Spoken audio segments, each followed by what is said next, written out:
Okay, wonderful. Well, welcome to this last elective session, both to those of us who are here in the room and also to anybody who's watching on the live stream. My name is Chris Thomson. I'm lecturer in Old Testament and ministry here at Moore College. And it's my great pleasure and privilege to introduce Susan Arndt, who's going to be speaking to us on Hannah More. So Susan is one of the pastors at my church, the Bridge Church in Sydney. And it's been wonderful getting to know her over the last few years. And we at church really appreciate her warmth and her wisdom and pastoral care and servant heart. And I don't know about you, but I'm really excited to learn more about Hannah More. I'm always excited to hear about saints from the past. I know absolutely nothing. I don't know if I should be ashamed to say that. I'll probably find out in Susan's talk that she's someone who I should really know about. And so it's really inspiring to see how Christians live their lives in previous generations, especially people that were quite pivotal in church history. So I'm going to pray, and then I'll hand over to Susan.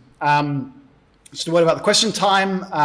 We're a small group, so I'll be able to take questions from the floor here in the room, but also feel free to ask a question using the Slido app. And if you're watching online, then Slido is the place to go. So the web address is sli.do, and the number that you need to type in is this one that I've written on the board. It's 818506. And if you're online, that should be there on the website, so you should have that information. So let me pray, and then I'll hand over to Susan. Heavenly Father, thank you so much for this chance to meet and to reflect on this woman, Hannah More. Thank you for your work in her life and your work through her in the world. And thank you for all the work that Susan's put into preparing this presentation for us. Thank you for the way that studying Hannah More's life has encouraged and inspired Susan. And I pray that you would use her also to encourage and inspire us, help us to know you better as we see your work in and through Hannah More. And please would you also inspire us to live godly lives for you and to understand your purposes in the world. In Jesus' name, amen.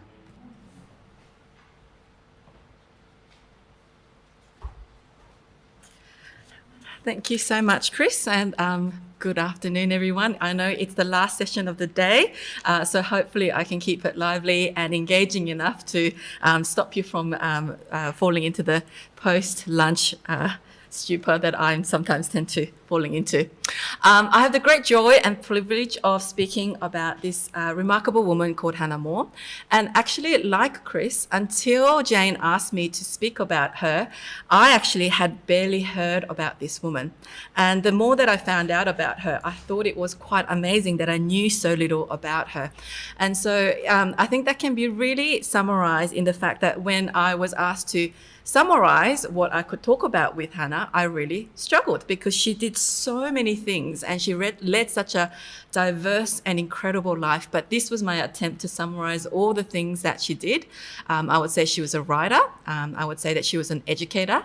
I would say she was a philanthropist and an abolitionist, all in one. But really, all of these things that she did and the wide breadth of things that she did, all of this was driven by her very strong evangelical faith. She knew and loved Jesus very much. And the reason why she worked so hard to shape the society and the life that she was living in was because she herself had been so profoundly changed by Jesus. And so let me tell you a little bit about who she was and all the things that she did. So I'll start right at the beginning. So Hannah More was born 4 out of 5 children, and all 5 of them were daughters. And so she was the 4th girl. She was born in 1745 in England.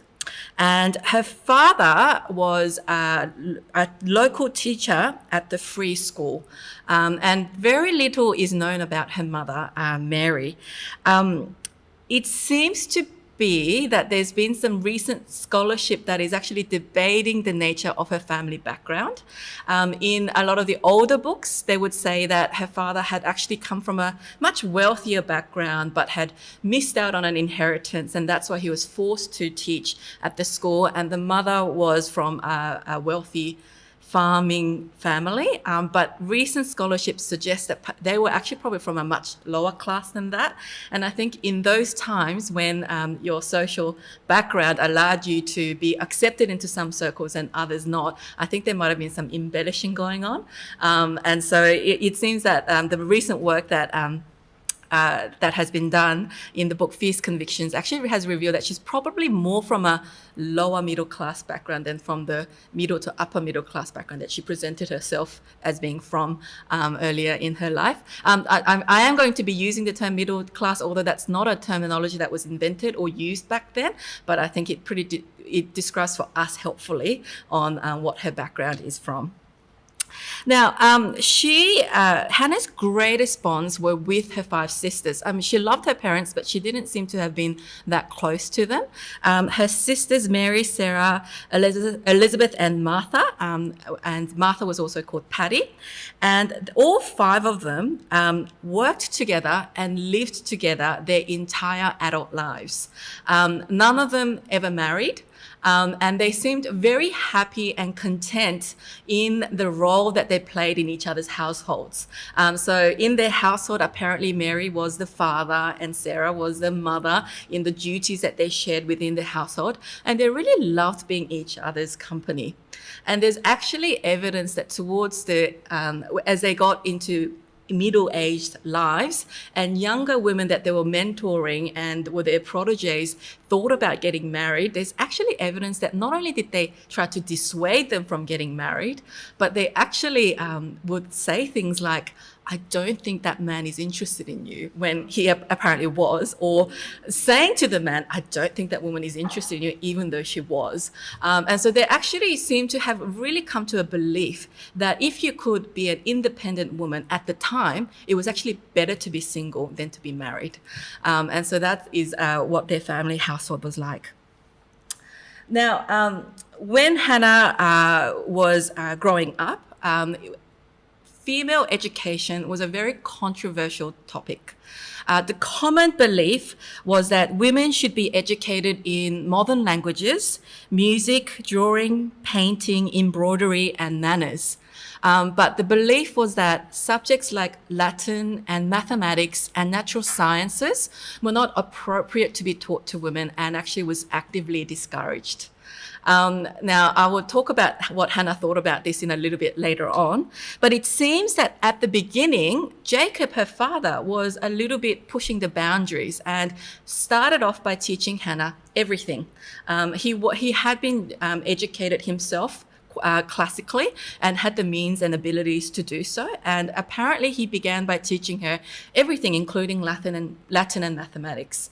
But the story that's actually told in her family was apparently she was so good and so excellent at these subjects that Jacob actually became intimidated. The story is that he thought that it was entirely unfeminine that she was so good at these manly subjects. And apparently he stopped teaching her because he really didn't think it was appropriate. And the family law goes that Hannah's mother, Mary, very little is known about her and her background, but she seems to have been an amazing woman who recognized what a brilliant daughter she had because she begged for her education to continue. And so the solution was found in that Hannah was sent to a tutor who was a teacher at the Bristol Baptist Academy, so a man who was teaching at the classical education school where boys were sent. And he taught her not Latin and mathematics and sciences, but other subjects for another 18 months. And he reported that she was the most brilliant student that he ever had, hands down, including the boys that he was teaching. But again, because that was the social conventions at the time, that is the furthest she got with her education. There was no question that she would be sent anywhere to study further. Universities were not offering places to women well into the 1850s. And so Hannah was given a very stilted and limited education despite showing brilliance early on. And this really seemed to have had a really profound and lasting impact on her because she later in her life, after she had experiences as a teacher and an educator, she wrote a book called Strictures on the Modern System of Female Education, where she really criticized what the education that was offered to women was like. And also she spent really the second half of her life offering education to people who were traditionally denied education, namely other women and working class children. And so it really seemed to have had a really profound impact that she wasn't allowed to learn everything that she wanted to be taught.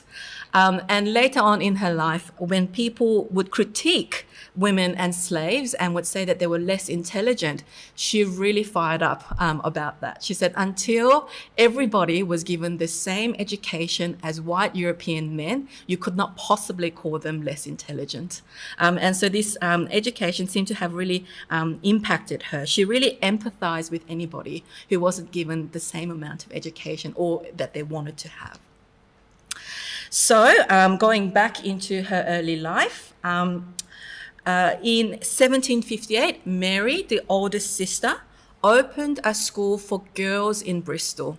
Now, given that the Moore sisters were from a modest background without any dowries, one of the only career paths that were available for women at the time were to be teachers or to open up a school for teachers. And this was a school for middle to upper class female students, offering some really kind of popular subjects like dancing and other subjects that I kind of mentioned earlier on about.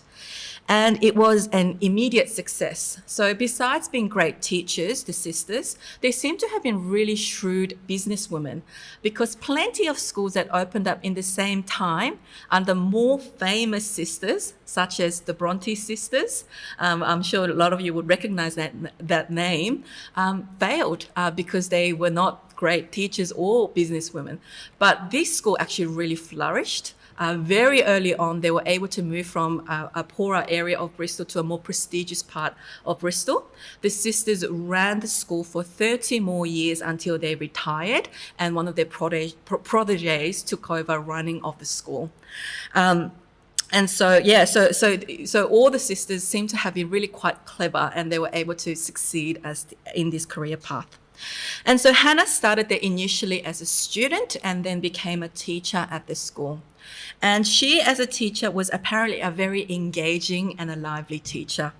Unlike the strict education at the time that really focused on rote learning, she apparently wanted her students to use their imagination. And she would rewrite Bible stories in a really relatable way to try and engage her students. She said that her aim was for her students to see Jesus Christ walking on the river Thames. And she really wanted the stories to come home to the students in a really relatable way. She apparently also hated corporal punishment, which was really common at the time. And if she could see her students drifting off or disengaging, she actually didn't blame the students, but she saw it as a fault on the teachers and the syllabus for not being engaging enough. And so again, very modern in her thinking about her education.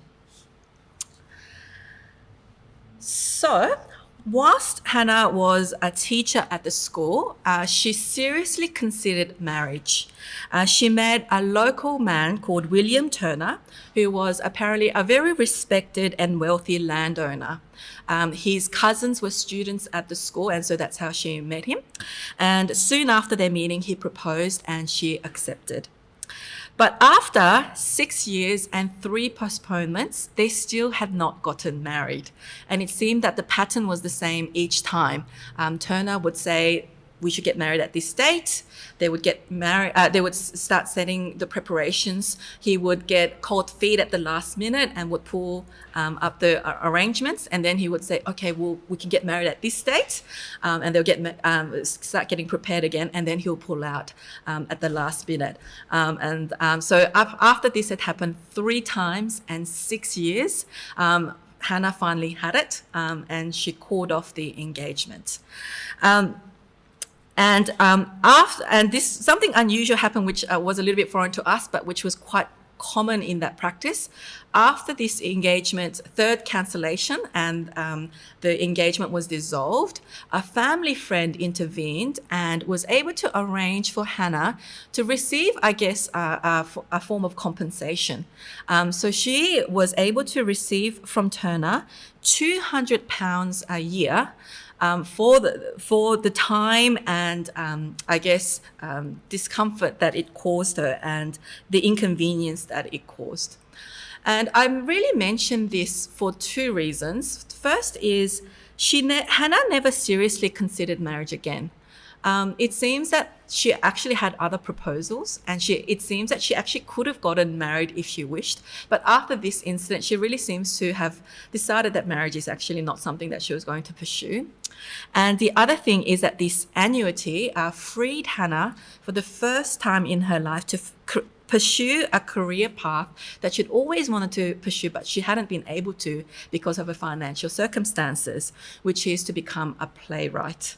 And so this incident was significant for those two reasons. And for those of you who are interested in what happened next, Hannah and Turner apparently did become friends again after about 20 years of not speaking to each other. And apparently for the last 10 years of Turner's life, he continued to regularly visit her, and she sent him all her books. And actually upon his death, he still left he still made arrangements for her annuity to continue until her death. And that arrangement was made even though their engagement had dissolved some 40 years ago. So they did continue to have a real cordial relationship with each other. So now that she was financially independent, Hannah decided she was going to do what she always wanted to do, which was to write for the theatre. She'd always been a writer, and she really thought, great, I can now give this to my full attention. And it's interesting that she had this passion because apparently for Christians, plays were a moral grey area at the time. They thought that it made people to be mixing and portraying scenes that were inappropriate morally. But Hannah seemed to have a real passion for this. And what she had tried to do when she was still a teacher was to write plays that the students could perform at the school. So she was trying to bring together two of these things, what's appropriate and her passion, and to try and do it in a way that was acceptable. And so now that she could pursue this full time, what she did was she moved to London for a part of the time, and which is apparently what you do back then, to try and meet famous writers and theatre managers that would really open the door for you to be able to stage plays. And she was able to make acquaintances with David Garrick, that's his picture there, who was apparently one of the most famous Shakespearean actors at the time, and he was the manager of London's Theatre Royal. And he became a very good friend and a mentor to her. He was very impressed with her work and helped to stage two of her plays. And both of them were very well received. And Hannah was finally accepted into the literary circles that she'd always dreamed of being accepted into. And so writers that she'd grew up reading, writers that she'd really admired and respected, were finally inviting her to be a part of their circle and critiquing her work and just really accepting her. But as many of us find when we achieve our dreams, she actually didn't find her dreams all that satisfying now that she had achieved them. She was growing increasingly unsatisfied with the really hollow and vain nature of London's elite now that she was getting to know them. She found the way that they spent their time and money really quite frivolous, and she was growing disillusioned with the lifestyle. And some other things happened that really put Hannah off writing plays. Her second play was accused of plagiarism by another protege of David Garrick's. And it seems to be that even by her contemporaries and by modern sources, that the accusation was absolutely groundless. It apparently could not possibly have been true. But the incident really shook her, the fact that her reputation could be tarnished by these baseless accusations. And the other thing is that David Garrick died, and he'd really been her mentor and her foot into that world. And once he died, she really seemed to have lost interest in pursuing that lifestyle. She was still very good friends with the friends that he'd introduced her to, and she continued to come to London for many, many years after that. But it really seems to have lost its shine after he died. And in fact, later on in her life, when she had an opportunity to put together a volume of her works and include everything that she'd ever written into a series of books to sell. She included a preface, and she said that she regretted this time in her life where she had tried to become a playwright. So that was the end of that. And I think the other thing that was really influencing Hannah's decision not to pursue this lifestyle was that her faith was growing. She'd always been a Christian. Apparently her father Jacob was a high churchman, so she'd always known about God and Jesus. But she seems to have reached a turning point when she read a book called Cardiphonia about religion that touches both her head and her heart in 1780. And this book was written by a familiar name to all of us, John Newton, the famous abolitionist, the preacher, and of course the writer of our hymn Amazing Grace. He wrote that book, and it really had a profound impact on her. And so she didn't know him at the time when she read the book, but later on, of course, when she had the opportunity to, she went to his church, she listened to his sermons, and he introduced her to other evangelical works and introduced her to the poetry of William Cowper. And so that's when her faith really seems to have grown. And she really signaled that she was growing as a Christian, but also as an evangelical, when she finally abandoned her London home and set up her house in Mendip Hills in 1785. And she was now spending more and more time with her evangelical friends. And in 1787, she would meet the person that would be the most profound relationship outside of her sisters. And that was, again, another famous name, William Wilberforce, the politician and the abolitionist. He was more than 10 years younger than her, but they were immediately impressed by each other's intelligence, their faith, and their charm. And they became really wonderful friends to each other. They worked together on major collaborations. I'm sure you can imagine what some of those collaborations would have been, but always they really respected each other and wrote to each other, and a lot of what's known about their lives actually come from their really long letters to each other, and they really loved each other as brothers and sisters in Christ. And so, of course, the first major project that William Wilberforce and Hannah Moore did together was Abolition of Slavery. Slavery at the time was accepted as economic necessity, a necessary evil, if you will.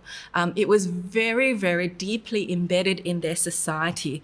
And even before she had met William Wilberforce, Hannah had been engaging in this work.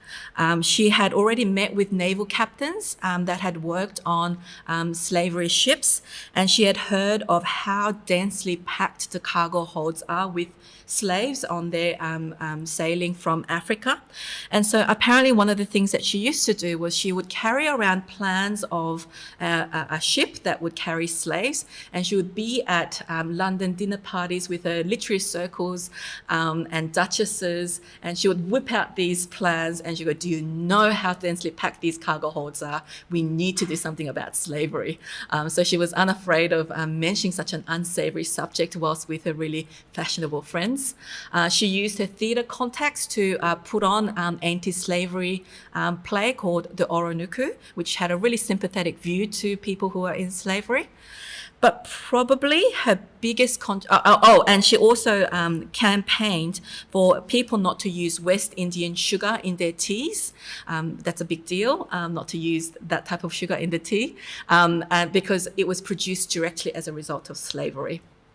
But her biggest contribution probably was that when William Wilberforce was preparing to present a bill in Parliament designed to limit the number of slaves that could be carried on a ship, she wrote a poem called Slavery. And the poem was a really vivid description of the inhumanity of slavery. And so she described how mothers and children and families are being torn apart in order to ensure that slavery could be carried on. She talked about villages in ruins and lives in tatters and just the whole violence and the inhumanity. But above all, besides that vivid description, which I guess many people could do, how it was really different was how she viewed African slaves. And this poem was written at a time, to give you a bit of a context, where even academics would call African people as homo monstrous, naturally inferior to European people. And even Christians at the time thought of them as the cursed children of Ham in Genesis, and that they were really designed to serve the white man. And so this was the common thinking at a time. And into that context, Hannah wrote in a way that I really think could only be a biblical understanding of anthropology, because she described African people as people exactly like herself, able to feel and experience the same things. And she took the readers on an emotional journey to see them as human beings that had been made in the image of God, which was so different at the time. And so by the time slavery was abolished, the thinking had shifted to think from the fashionable world thinking that it was a necessarily evil to think that it was just immoral, full stop. And she really helped to change that thinking through her writings. And William Cowper was also in mind to write a similar poem at the time, but when he read her poem, he went, oh, I don't think I have anything to add to what she's done there, so I'm not going to try and write a similar poem.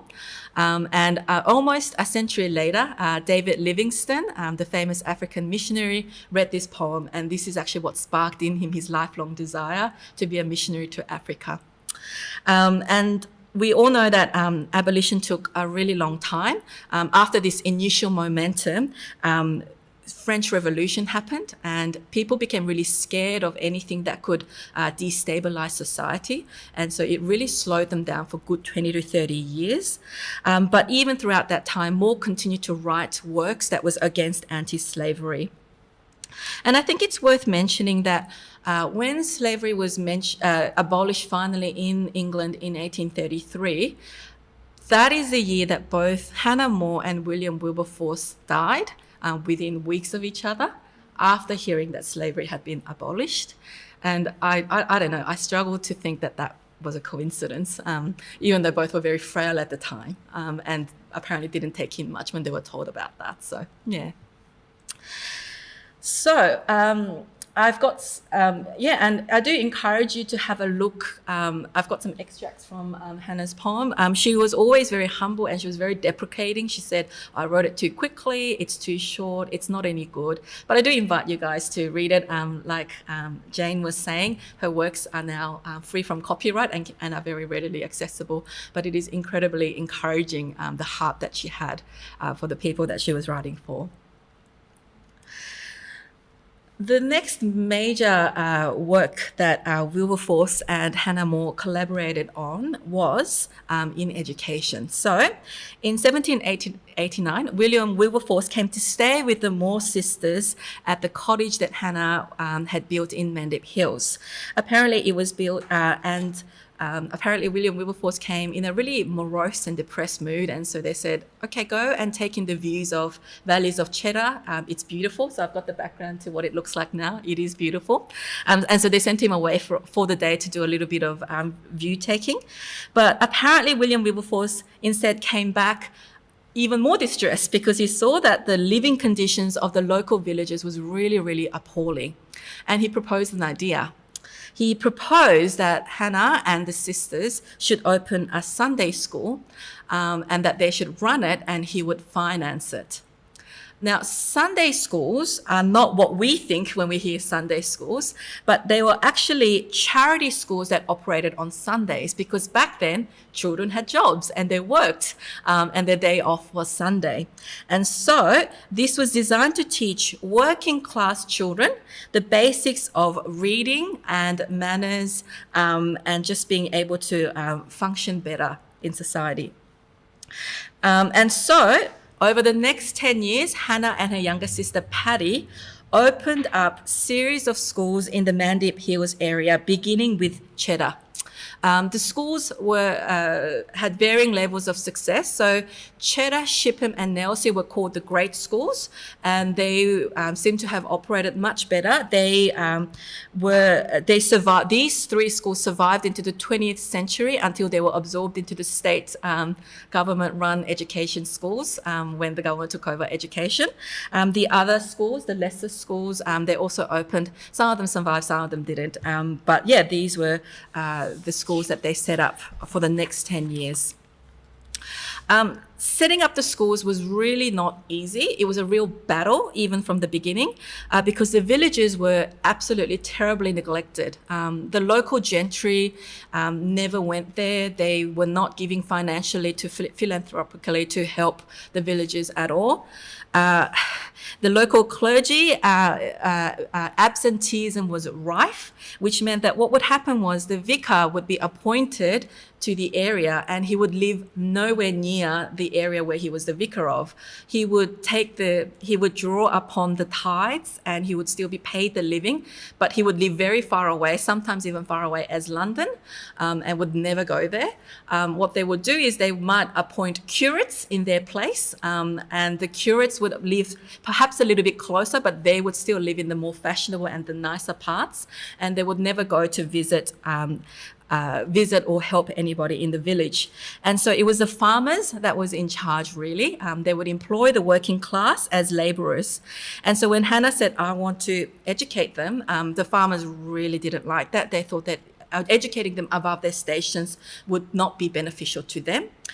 And so Hannah showed her diplomatic skills and her ability to charm people into this, because what she would do is she would convince the farmers that actually having the schools would be very good for you, because if they become moral citizens who know Jesus, they're going to stop stealing fruit from your orchard and they're going to stop taking game. They're going to stop poaching from your land. So it would be very good for you. And so once the farmers had been won over, she would find a little barn or a little stable, and she would employ a teacher to work in the schools. And so that's what she would do. The curriculum would be reading, especially the Bible and the prayer book. Those were the two things that she really, really prioritized getting into there. She really wanted the people to be able to read the Bible for themselves and understand what was in them. She also taught them basic arithmetic, manners, and just other basic life skills. They approximate that at its peak that about 1,000 local children were at the schools each week. And some of the schools were so well received that they added classes for adolescents in the evenings, and also reading classes for women as well during the week. And what would happen is, as the students grew in their ability to understand the Bible and genuinely see the role of Jesus in their lives, church attendance would increase. And so in the village of Cheddar, the first school where they opened, church attendance went from 50 on a Sunday to 700 on a Sunday. So that's what happened.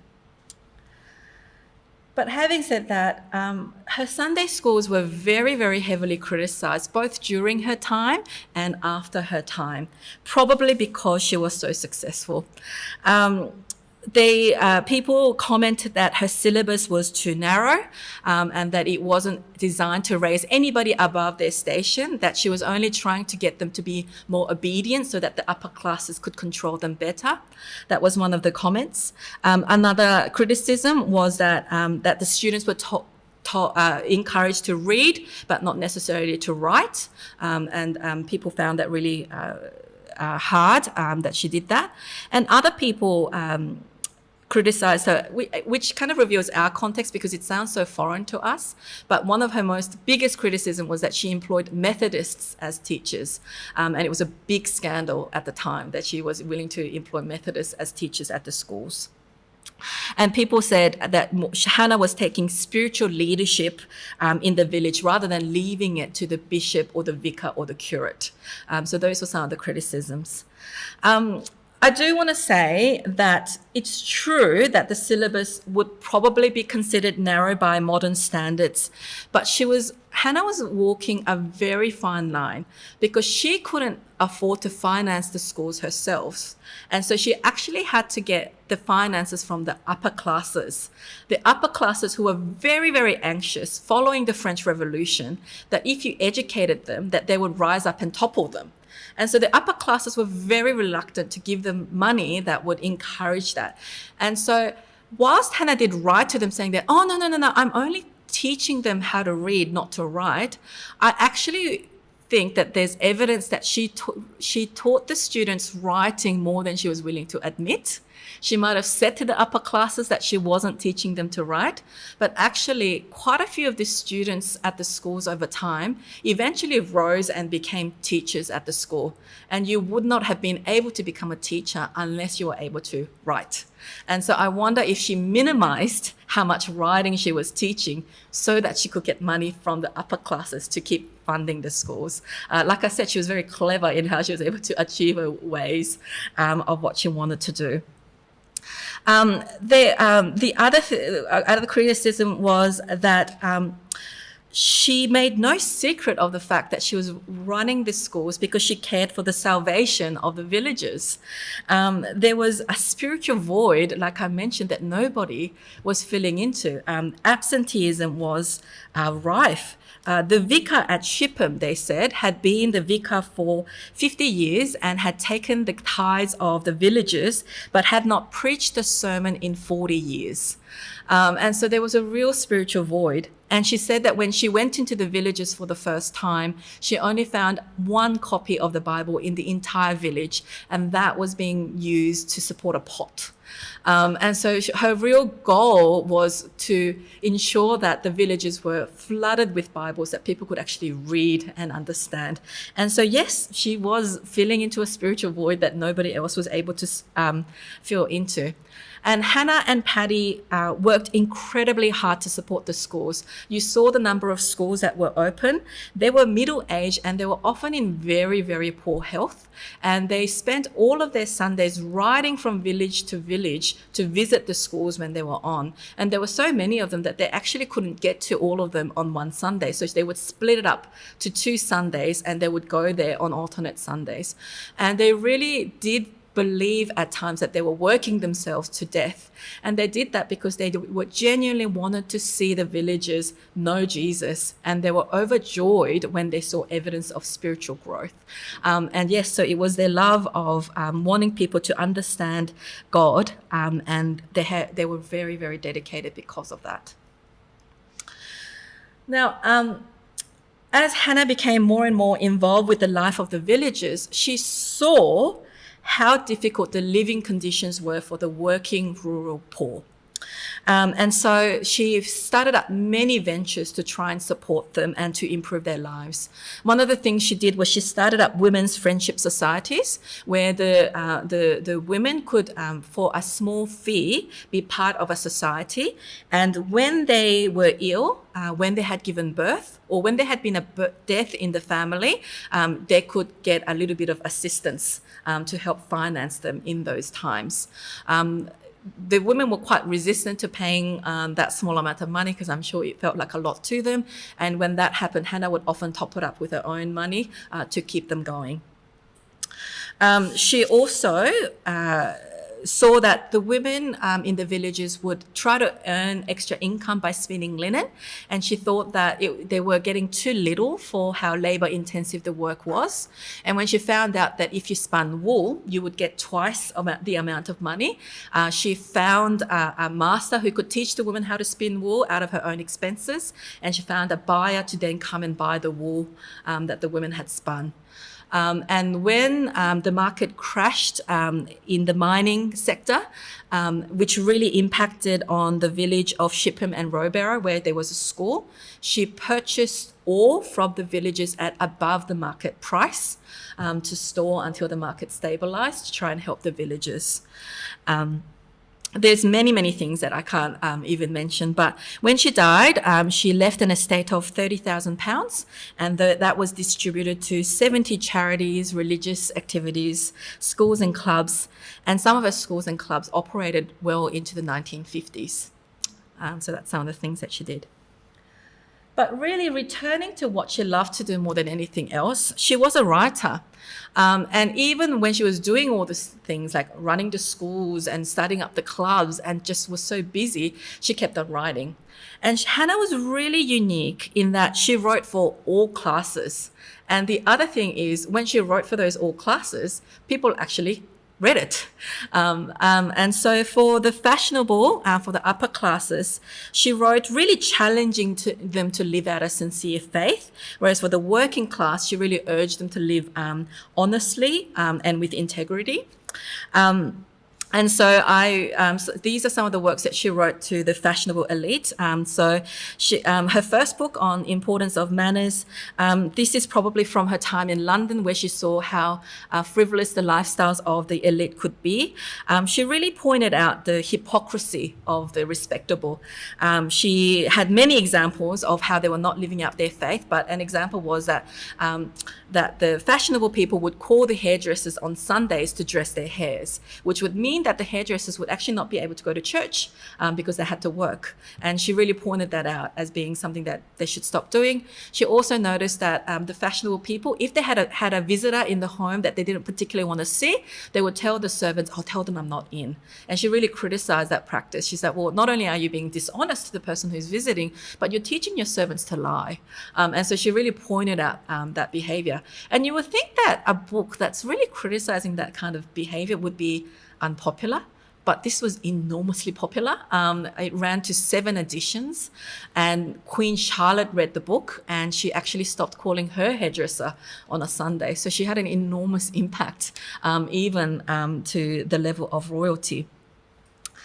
She then wrote another book to the fashionable, and this book was to teach the gospel instead of morality. She wanted them to have a sincere faith. And she really wrote on them to do that. And then I've already mentioned her writing on female education, so she wrote that book as well. And I think it's probably a combination of her own experiences growing up, as well as having been a teacher and an educator for so much of her life. And in 1805, she wrote a book called Hints Towards the Education of a Young Princess, and she really explicitly wrote, hoping that the future monarch, Charlotte Augusta, would be read the book. It talked about her wanting to have good Christian character, the importance of the Reformation, as well as having good classical education like Latin and mathematics that she didn't get to have. And all reports are, this was a level of influence that Charlotte Augusta was apparently read the book to her many times. But apparently she hated it. Apparently she thought the book was very boring. Another thing that Hannah did was she wrote a novel. Again, like plays, apparently novels were a grey area for Christians, but she recognized that it was quite popular. And so she wrote a book called Caleb's Search for a Wife. Apparently, it was savaged by critics, but enormously popular. It was a really didactic story about young man's search for a wife. And it is actually seen to have been really influential, particularly to Jane Austen, who wrote a few decades after her. And many people think that Mansfield Park in particular is probably written as a direct influence of this book. And so she, in her time, was regarded as the most widely read female author of her time. And she is really seen to have made evangelical thought fashionable to the upper classes. And John Newton really encouraged her to keep writing. Apparently, he said to her, people that would never read any of my books or any other religious books are willing to read all of your books. So you need to keep writing, is apparently what he said to her. So that was some of the works that she wrote to the upper classes. And she then, of course, focused on writing to the working class. She was really bothered that there was nothing of substance for the working classes to read. And now that she taught them how to read, she decided she would write them things for them to read. And how she first did that was she wrote a 5,000-word essay at first about a dialogue between a blacksmith and a mason talking about the French Revolution. So again, she was really interesting in that she took a really complex idea and she wrote it for the popular level, for people who weren't that educated. And she argued that the laws in England were very good and that the French Revolution, with its violence, actually had not achieved much for the lower classes. And so it was really interesting in that she knew what their thinkings were, and now that she knew their lives, she knew that it was no longer possible to exclude the working class from political conversation, which is what the upper classes wanted to keep doing. And so she wrote that. And this success of this essay convinced Hannah, you know, I think this is a potential for cheap popular literature. And so she founded Cheap Repository Tracts, where between 1795 and 1798, they produced 114 tracts for the working class to read. She wrote 49 of them herself. And they were mostly ballads, Sunday readings, and stories. And again, her friends like William Wilberforce subscribed to it, which meant that she was able to sell them at below cost. And 2 million copies were sold per year. And so she was able to write short, simple stories that the working class could really easily understand. Again, modern viewers are very critical of them. They say that it's teaching the lower classes to remain in their station and wait to be rescued by benevolent upper classes, and that the stories were very, very predictable. But people also acknowledge that the skill in the tracts were actually in that she knew the lives of the rural working community. And so she placed them in really realistic situations that made it really relatable for the people who were reading them because she understood their lives. And so when she finished up writing them, because she said it nearly killed her having to write so many of the tracts, many of her friends who offered to write often pulled out, and that's why she had written so many of them herself. And so she finished writing them up after a few years, just out of sheer exhaustion. But the idea had taken hold. And so in 1799, the year after she finished, Religious Tract Society was formed, where they said, we're going to teach morality and religion in a really homely language. And they were even more religious in tone than Hannah's works. And they published one of Hannah's first stories, The Shepherd of Salisbury Plains, until 1884. And so that's some of the things that she did. So because through her writings, through her hospitality, and through just being around for such a long time, she lived quite a long time for a woman of her time. She was one of the most influential figures in the evangelical movement. Apart from William Wilberforce, few people could match her in terms of how she was regarded in her time. And she retired officially in 1801, and she moved away. And she really hoped that she could spend that time visiting the poor, doing more reading, doing more reflection, spend more time with God. But the visitors kept on coming. Evangelicals could not resist if they were in the area, but also members of parliament and actresses and duchesses would also come just because they were drawn by her books and her reputation. She said she was having 20 people come and visit her a day, and half of them she had no idea who they were. And so people used to jokingly call her the Bishop of Barley Wood, which is where she was living at the time. But as years went by, things got harder for her because her sisters died one by one. And her last and her closest sister died in 1819, and she was the last sister alive. And later, because she was still giving away so much money, supporting so many charities, supporting orphans, and not sending away servants and still supporting them, she was worried about money. And so her friends managed her finances and moved her into their home to look after her. And she died in 1833. She was 88. She did really well for a woman in that time. So that's her life. But as I guess looked into her and her life, I was forced to ask myself, why is she not more famous? When I realized how much she'd done and what a life she had had, I couldn't believe that I knew so little about her. And so these are some thoughts that I had. I could be completely wrong. But I ventured to write a few of these thoughts down. I think firstly, probably her writing hasn't aged all that well, because she was trying to really teach about religion. I think her writing just didn't age well. She had excellent insight into the societies that she was living in, but I think she wrote too much teaching in mind. Feminist scholars really didn't like the fact that she believed in rigid gender roles, which is probably a biblical view of gender. Conservatives of her day didn't like her because of the way that she was so progressive on education and because she was an evangelical. Progressives of her day didn't like her because she didn't embrace proto-feminists like Mary Wollstonecraft, and because she taught the lower classes the goodness of God-given hierarchy and the fact that she didn't support the French Revolution.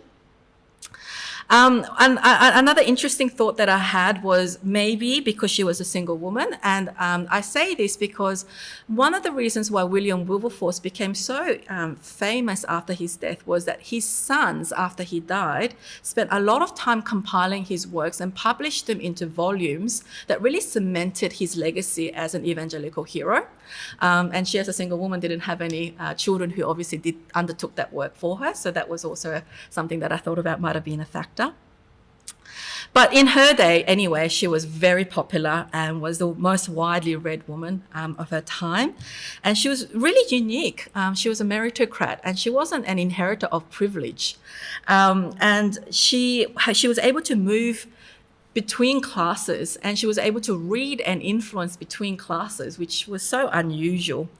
But I think above all, I would say that she was a woman of sincere faith, and she was devoted to living the life that God had called her to with the gifts that he had given. And so I wanted to close with one of her religious poetry called Here and There. Again, I invite you to have a look at it. But let me just read a few lines. I won't read the whole thing. She writes, "Here, bliss is short, imperfect, insincere, but total, absolute, and perfect there. Here, time's a moment, short, our happiest state. There, infinite duration is our date. Here, Satan tempts and troubles even the best. In a weak, sinful body, here I dwell, but there I drop this frail and sickly shell." I'm going to skip towards the end. She says, "God cannot disappoint, for God is love. Here, Christ for sinners suffered, groaned and bled, but there he reigns, the great triumphant head. Here, mocked and scourged, he wore a crown of thorns, a crown of glory, there his brow adorns." Thank you.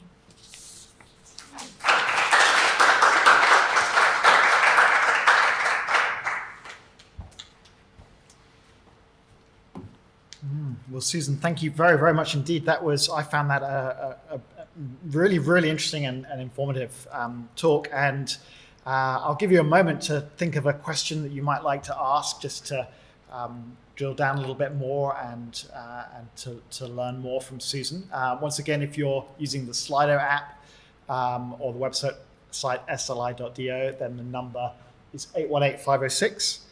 Perhaps I could just ask the first question. Susan, are there any ways in particular that you have found yourself personally encouraged or challenged in your Christian walk by Hannah More's life? I think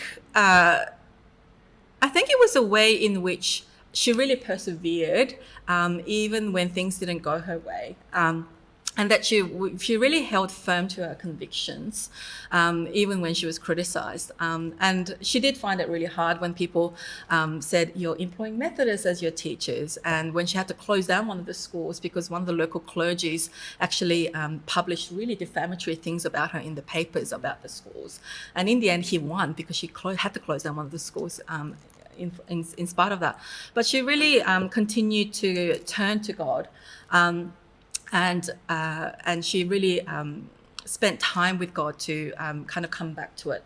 And I think as another single woman, one of the things that I found her really encouraging was she built for herself such a wonderful network of Christian brothers and sisters around her.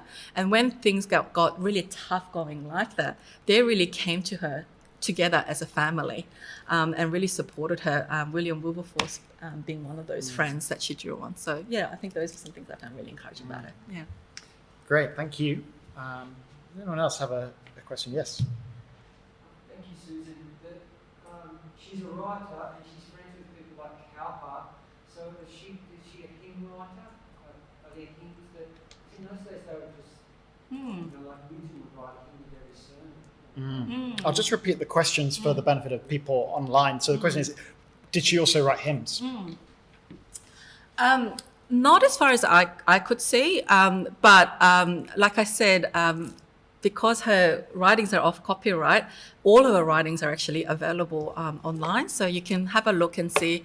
And I think, correct me if I'm wrong here, Chris, you might know more about this, but at the time, a lot of theologians just wrote poems, and then hymn writers then went and attached melodies, which became hymns, is my understanding of how a lot of hymns were written. And so people very well might have done that with her work, but we just don't know about it. Yeah. Thank you. Lucy, you have a question? I was going to say, is, I think maybe I missed it, but where did she get all that cash from that she ended up with £30,000? So, She didn't start that all. so the question is, where did she get the money from? Yeah. Through her writings. Like I said, her books just were enormously successful. Like many of her books went into like 10th, 15th editions. And so that's how she earned a lot of her money. And also she seems to, again, through her friends, William Wilberforce introduced her to a cousin, a man called Henry Thornton, that I couldn't mention into this talk, who was a real wise financial advisor. And I do believe that he helped her invest money in government stocks and things like that to acquire her money. And so she was really clever in that she recognized that if she wrote, she could raise. If she wrote for the upper classes, she could raise money and she could fund whatever project she wanted to next fund. And so that's how, so when I said that she produced works and included a real preface about her drama and her plays, she did that later in her life because she was trying to raise money to start up the cheap repository tracts. And so what she would do is, I'm running out of money, let me write for the upper classes, and with that funds she would find a way to invest into the lower classes. So yeah. Thank you. Yeah, Joss. You talked about how her views on slaves were, particularly on Africans, were so against the grain. Even the fact that she saw them as fully equal human was a really unusual thing. Was it just when she started reading John Newton that she came by those views, or did you discover anything in her background? It's just so radical. Do you know, how did she turn against the tide so strongly? So that's very long. No. So the question, I can shorten it. I think, where did she get her radical views on African slavery from? I'm not sure if I came across anything in particular about that, but I do think it seems that she came to kind of her evangelical faith gradually over a period of time through many pastors and friends, and John Newton and William Wilberforce. And so it seems that she'd been slowly moving that way, and I think they just really influenced her as she grew in her faith. I couldn't list of all her evangelical friends, but she had lots. So I think they helped. And I think just, like I said, she met with naval captains on ships that were campaigning for abolition at the time. And I think it was very much an evangelical thing, abolition. And so, I think, but I don't know for sure. Yeah. Yep. Obviously, there's some good books on Wilberforce. So if you wanted to read more about her, or maybe just read more about the time in which she lived and some other figures, would you recommend any particular resource? Yep. Any resources to take this further? Yeah. Probably the most recent one is a book called Fierce Convictions. by a lady whose surname is Swallow Pryor. I can't remember her first name off the top of my head. So that's probably the most recent work, and she's done some good. She's the one who actually thinks that Hannah came back from a more humble background, and she seems to have done a lot of original research to reach that conclusion. So that's a really good introductory book.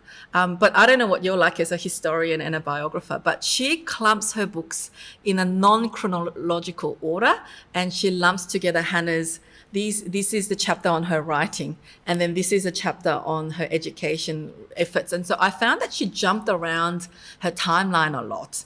And so when I finished, I actually ended up a bit confused as to what her life looked like. And so if you want to read kind of more of like, you know, this is what she did through the years and this is how she developed as a person, which I actually found more helpful because probably that's the way that I think.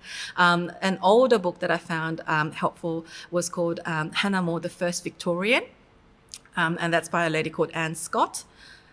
And that book is in the library. And I have returned that book, unlike Peter. Great. Yeah. Thank Yeah. you. Yeah, sure. Well, I was wondering, given it was unpopular from the perspective of some Christians to be engaged in novels or writing or theatre, did she come up with some kind of manifesto on why she thought it was? Well, I mean, she seemed to think it was useful, but also a possibility of virtue or moral formation. There in reading and the arts. What do you think she thought? So it's the question: how did she defend her kind of involvement in writing and plays? I think with her plays, I think she would have said that it was very early on in her Christian life, and she hadn't really understood the arguments, and she just kind of, you know, as a Christian and she seems to have grown up kind of Anglican, but not become evangelical until much later in life. And so she would probably say, I was young in my faith and didn't really understand what the arguments were. And so that's why I did it. I think that's why she wrote that preface in that book saying she really regretted having written plays before. I don't know what she would say about writing novels. She was a very pragmatic woman in many ways. Like I said, she was willing to say to the farmers, they're going to stop stealing from your orchard if you let me open it. You know, so she's, and to say to the upper classes, no, I'm not teaching them how to write. And she was. So I do think there's a pragmatism in her. And so I don't know, with novels, I don't know, she thought, well, they're going to read something trashy anyway, so why don't I write something that's actually going to be more helpful and edifying? That was actually certainly the approach that she took with writing the cheap repository tracts, because there were other cheap literature available for the working classes that she thought was just really, really inappropriate, and that's why she wrote her things. And so she did have a real pragmatic side to her, and kind of going, well, nobody's doing this, there's a void, so I'm going to go in and do this. Yeah.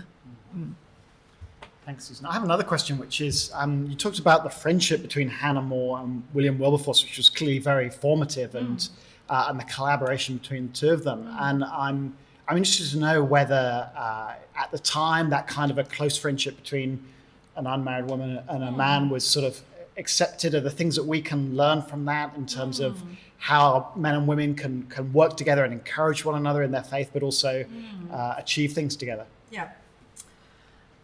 So for those people who know a little bit about that period in history, you would know that William Wilberforce, alongside some other evangelicals, formed a little bit of a working group called the Clapham Sect, where they worked together to do abolition and other kind of evangelical social progress movements. And there was a real group of them there. And Hannah was actually the only person in that Clapham sect who was in there as a woman not because she was married to someone who was in the Clapham sect. She was in there in her own right. And so it wasn't, I mentioned Wilberforce because they were the closest, but she was actually really good friends with all of them.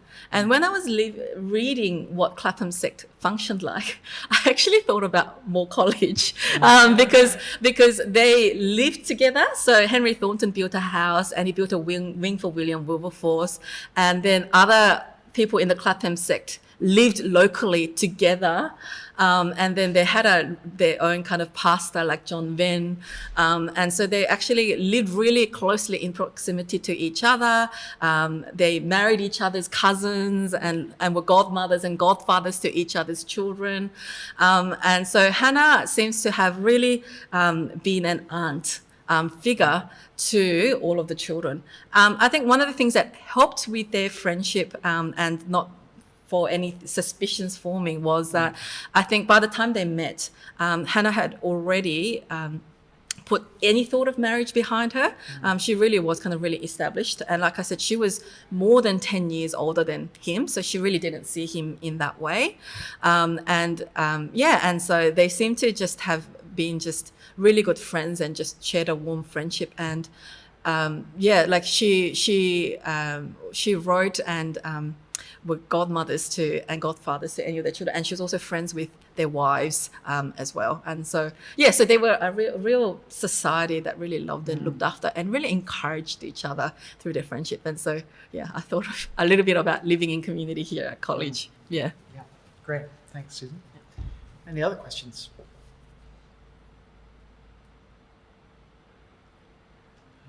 We haven't had any coming online. If you're watching online, I don't think there were many people signed up to watch live online, but if you're there and want to ask a question, we might finish a little bit early if we run out of steam. I'm sure there's a lot of things that we'd love to keep chatting about, but we might give Susan a little break. thank you. I'll take the last call for questions. Okay, yep. When you said like she made like evangelical thoughts popular to fashionable people, like what are some ways that she